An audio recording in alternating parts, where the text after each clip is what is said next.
د علم تفسیر تاریخ او تدوین دا تفاسیر کله ولیکلی شو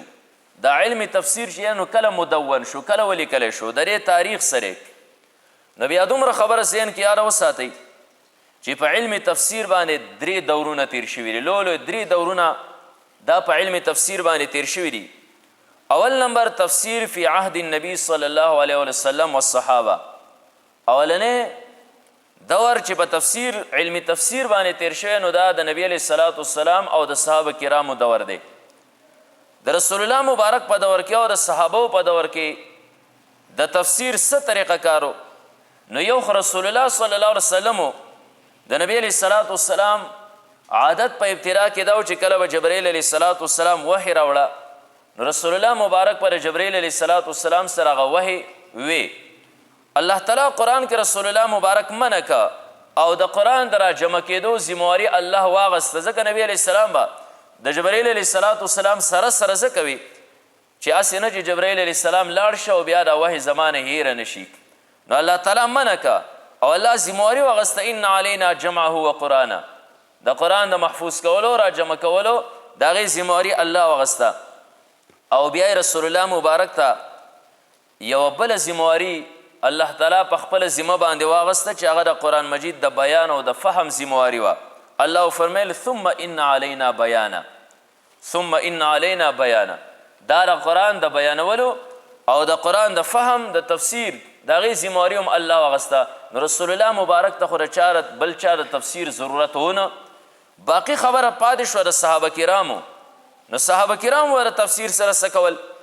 نو بیا دومره خبر یاره ساتل پکار دي چې صحابه کرام دا د قرآن کریم اولین مخاطبین دي وړومبي مخاطبین د قرآن کریم دا صحابه کرام دي نو صحابه د معاشري د حالاتو او دغه شان د اسبابونه د دې نه خو باخبره و هغو ته پته و چې د آیت نازلیږي د دې شان نزول سره سبب چې دی نو دا سره نور د معاشري په احوالو باندې صحابه کرام پوه نه د قرآن په پوهېدو کې صحابه کرامو ته هم انتهایی اساني وه اکثر ایسره قرآن کریم به صحابه کرام پوهېدل ځکه یو واقعه به وجود ته راله د هغې نه وروسته به بیا آیت نازل شو نو هغو ته خو پته وه چې یاره دا خو دا کار شوی شان نزول یې داسې په دې خبره کې دا آیت نازل شوی نو قرآن په پوهېدو کې هغو ته اساني وه خو بعضې دقایق او مشکل آیتونه هغې کې بیا صحابو ته به هم ضرورت پیښېده چې د هغې تفسیر چې دی نو دا زده کړي وو و صحابه کرامو به بیا په دغه دقایقو کې په هغې مشکلو آیتونو کې تفسیر چې کوم دی نو د چا نه بیا تپوس نو د صحابو دپاره د تفسیر یو څو مصادر وو صحابو به تفسیر د چا نه تپوس په څه طریقې به تفسیر زده کو نو یو څو مصادر ورته 4 مصادر غالبا هغې کې وړومبی نمبر ده چې تفسیر د قرآن په قرآن سره لکه هلته کې مونږ په ماخذ د تفسیر کې ویلي صحابو به د یو آیت تشریح او تفسیر دا په بل آیت سره وکړه دغه قرآن کریم داسې کړي دي یو ځای کې اجمال ذکر دی نو بل ځای تفسیر ذکر دی نو صحابو د قرآن کریم د داسې مشکلو ځایونو تفسیر به د قرآن په ذریعې سره کو او دویم نمبر تفسیر چې به صحابه کرامو کو نو دا ذات د نبی علیه الصلاة والسلام رسول الله مبارک ته وایي په داسې مشکلو ځایونو کې هغه رجوع وکړه او رسول الله صلی الله علیه وسلم به بیا د هغې تفسیر صحابه کرامو ته وکړه او د صحابو دپاره دریم نمبر هغه قوت اجتهاد او استنباط نه کار اخیستلو صحابو به اجتهاد کو او مسائل به چې کوم دی مستنبط کول نو د قوت اجتهاد او استنباط نه به کار واخیسته او د قرآن کریم هغه مغلق ځایونه مشکل ځایونه چې په هغې باندې به دیو نه پوهېدل په هغې باندې به ځان پوه که 4 نمبر د صحابو دپاره دا په اهل کتابو کې چې کوم علما کرام مسلمانان شول او بیا د قرآن کریم عالمان وګرځېدل نو صحابو به په اکثرو قصصو کې واقعاتو کې د تفصیل دپاره هغو ته رجوع کوله لکه حضرت عبدالله ابن سلام رضی الله تعالی عنه چې دا د اسلام نه مخکې د یهودو ډېر غټ عالم او بیا وروسته مسلمان شو د قرآن ډېر لوی عالم وګرځېده دغه شان د حضرت کعب احبار رضی الله تعالی عنه او د دې بلا مثالونه موجود دي نو صحابو به اکثر په قصصو کې واقعاتو کې د تفصیل دپاره دیو ته رجوع کوله نو دا 4 نمبر چې کوم دی د دیو دپاره دغه مصادرو کې یو دا شو د دې نه وروسته چې کوم دی نو دویم دور په تفسیر باندې هغه تفسیر فی عهد التابعین دی د تابعینو په دور کې د قرآن کریم تفسیر. تابعین د دیو دپاره د تفسیر مصادر سو، دیو به تفسیر په څه طریقې سره د قرآن کریم دا زده کو. نو هغه څلور مذکوره صورتونه به کم چې بره صحابو په باره کې مونږ بیان کړل، دغه څلور هم او د هغې سره سره چې کوم دی نو پنځمه ذریعه د قرآن کریم د تشریح تابعینو چې وګرځول نو هغه اقوال د صحابه کرامو وګرځول. پنځم ورسره تابعینو دور کې دا ملګري شو چې اقوال د صحابو په دې سره به د قرآن کریم تشریح کوله او څلور دا زاړه. بیا تابعینو کې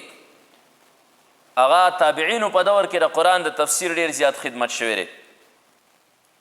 تاریخ چې کوم دی نو یو څو طبقات بیان کړي دي د تابعینو چې هغه درې طبقات دي د مفسرینو. تابعینو کې درې طبقات د مفسرینو چې هغو ډېر زیات خدمت د قرآن کریم د تفسیر کړی دی.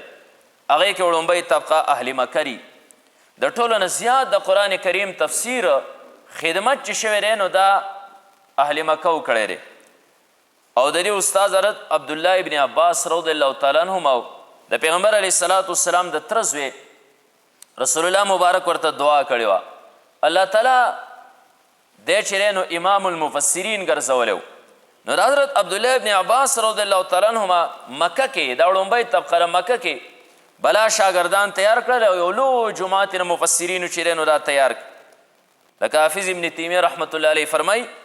هغوی د تفسیر د ټولو نه زیات خدمت چې کړی دی نو دا اهل مکه کړی دی. ځکه را شاګردان د حضرت عبدالله ابن عباس رضی الله تعالی عنهما هغه خو رئیس المفسرینو په دې وجه باندې دا اولنۍ طبقه شوه. دویمه طبقه چې دی تاریخ بیان کړی نو دا اهل مدینه دي. مدینه کې مختلف صحابه کرامو د تفسیر خدمت کړو او بیا په دغه مدینه کې مختلف صحابه لکه حضرت ابی ابن کعب رضی الله تعالی عنہ، دغه شان د زید ابن اسلم رضی الله تعالی عنہ، ابو العالیه رضی الله تعالی عنہ د ټولو چې کوم دی د تفسیر کار کړو بلا شاګردان ځان له تیار کړو د قرآن کریم تفسیر او تعلیم چې دی نو دیو بیا چلولی. او دریمه طبقه چې تاریخ بیان کړی نو دا اهل عراق دي. د دې استاذ حضرت عبدالله ابن مسعود رضی الله تعالی عنہ د ده په شاګردانو کې بیا لوی مفسرین چې د قرآن مفسرین چې کوم دی زمونږ د دور مفسرین د هغو حوالې اکثر تفسیر کې ورکوي. د حضرت عبدالله ابن مسعود رضی الله تعالی عنہ د شاګردانو اهل عراقو کې لکه حضرت علقمه رضی الله تعالی عنہ رحمت الله علیه، مسروق، حسن بصری، قتاده رحمهم الله تعالی، دا ټول د په شاګردانو کې دی هم د قرآن کریم د تفسیر لوی خدمت کړی دی. او بیا دا دویم دور دریم دور چې نو التفسیر فی عصور التدوین، د تدوین په زمانو کې تفسیر یعنی چې کله کتابونه مدون شو، علمی فنون مدون شو، په هغه دور کې د قرآن کریم بیا تفاسیر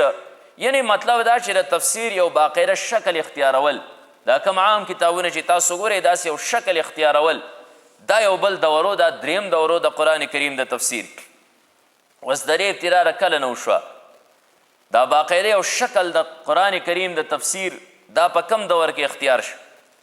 دا د خلافت عباسیو په ابتدایي زمانه کې داسې وشول د قرآن کریم هغه مستقل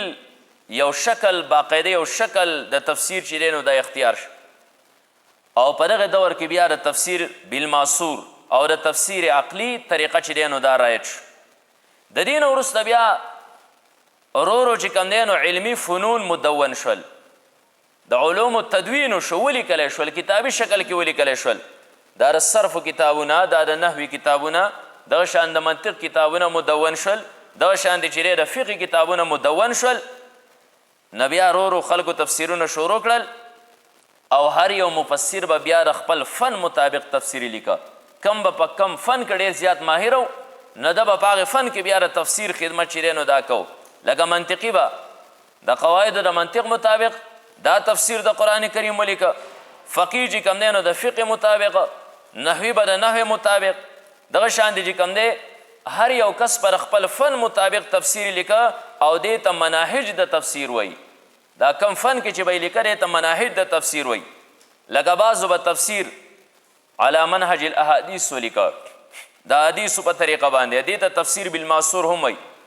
لکه امام طبري رحمت الله علیه چې کوم تفسیر لیکلی دی یا جلال الدین سیوطي رحمت الله علیه تفسیر در منصور وغیره لیکلی دي دې ته تفسیر بالمعصور وموي او دې ته تفسیر علی منهج الاحادیث وایي د نبی علیه الصلاة والسلام د احادیثو او دغه شان د صحابو په اقوالو سره د قرآن کریم تفسیر لیکلی دی او چا چې کوم دی په منهج د متکلمینو باندې تفسیر ولیکه هغه طریقې اختیار کړه لکه متکلمین چې د څه نه بحث کوي نو په هغه طریقې سره دوی خپل تفسیر وملیکه چې په هغې کې توجه زیات کړه هغه آیاتونو له دوی ورکړې ده چې په کم کې صفات خداوندي دي د الله صفات یا اسماء الهیه دي نه دیو خپل تفسیرونه هم په دغې منهج باندې ولیکل نه دیو بیا د هغې آیاتونو توجیح کوي او د خپل مسلک چې کوم دی نو د هغې آیاتونه بیا ځان له تایید کوي لکه د امام رازي رحمت الله علیه مشهور تفسیر مفاتیح الغیب کم چې تاسو تفسیر کبیر سره پیژنئ دا هم په دغه طریقه باندې دی بعضو تفاسیر ولیکل د فقهاو په منهج باندې هغه طریقه اختیار کړه دې د تفسیر په منهج د فقهاو دیو توجه هغې آیاتونو له ورکوي چې د کومو نه احکامات مستنبط کیږي نو دیو هغه آیاتونو له زور ورکوي او د هغې نه مسایل چې کوم دی نو بیا راوباسي لکه موجوده تفاسیرو کې احکام القرآن او دغه شانتې الجامع لاحکام القرآن وغیره دغه تفسیرونه چې نو دا ولیکلی شول په دغې طریقه باندې او بعضې علماو تفسیر چې ولیکه نو دا د نحوې او د لغت وغیره نه په هغې کې باسونه وچېړل نحوه لغت وغیره د هغې باسونه یې په دې تفاسیرو کې ولیکل لکه موجوده تفاسیرو کې چې کوم دی نو تفسیر بحر محیط دغه شانتې اعراب القرآن وغیره دا ولیکلی شول په دې کې زیات کر دا نحوه او لغت چې نو دا چېړلی شوي دي او بعضو مفسرینو داسې وکړل چې بعضې مفسرین به جامعو دا ټول فنونو چې کوم دی په دې کې ماهرو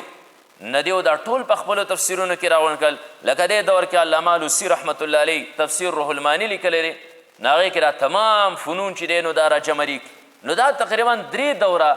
په تفسیر باندې چې دی نو دا تیر شوي دي چې برې 3 دورو کې هغه تفسیر مختلف چې دی نو دا خدمتونه چې دی نو دا شوي دي